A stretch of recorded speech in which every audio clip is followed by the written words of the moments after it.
Ted Cruz endorsing Donald Trump today, saying he will vote for him, and he wants you to vote for him.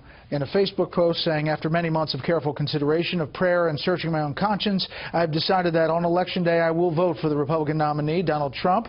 He says he made that pledge. He's sticking to it. He finishes saying, our country's in crisis. Hillary Clinton is manifestly unfit to be president, and her policies would harm millions of Americans. And Donald Trump is the only thing standing in her way. A year ago, I pledged to endorse the Republican nominee, and I'm honoring that commitment. And if you don't want to see a Hillary Clinton presidency, I encourage you to vote for him. Now, on background, officials will tell you that one of the main reasons he did this was because of the move the Trump campaign made to expand the Supreme Court justice possibilities to include Senator Mike Lee, and the pledge that Donald Trump would only pick from the list that is expanded as of today. That includes Senator Mike Lee.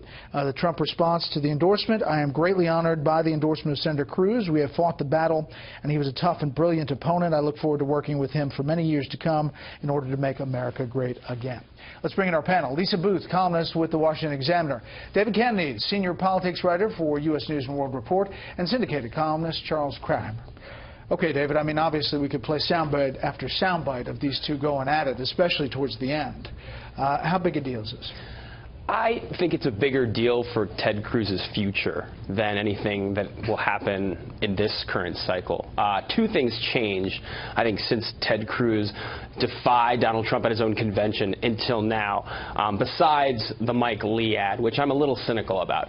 The two things that I really think moved Ted Cruz is that he is in trouble in his home state of Texas in a re-election battle where he is now behind Rick Perry, if he were to challenge him in the Texas Senate primary, and tied with a Castro brother. The other thing that's happened is that Donald Trump is in a much better position to win the presidency now. So I think Cruz was always caught between a rock and a hard place, and for his future, for him to have a future in the Senate or to run for the White House again, he had to get on board. Lisa, Mike Pence, vice presidential nominee, met with Cruz here in Washington, and apparently that's where this kind of deal started.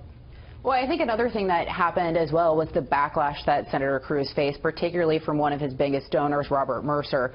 So I have to imagine that that might have helped move him along in this direction as well.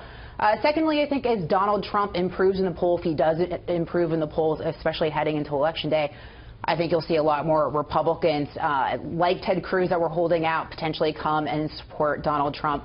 But this most certainly helps Donald Trump. Not only does it make him look strong in the sense that Senator Ted Cruz, who vehemently opposed him in his speech before the Republican convention, or Republican National Convention, has now come around, but it also helps him in his effort to try to coalesce the Republican base and support, which he's been struggling with. You know, though the polls seem to have changed recently. Our state polls, some national polls, now have it at 93, 94, 95% of Republicans saying they're certain they're going to vote for Donald Trump. So coalescing the conservative base, obviously a concern, but this helps with that. It does help, but I think David's right. This is about Cruz much more than it is about Trump. And when he says it makes him a little cynical, I would have to say that that's an understatement. Should make you very cynical. I love the way that Cruz said, after searching his conscience. Whenever a politician says he searched his conscience, you can assume it was a quick search of a very small space.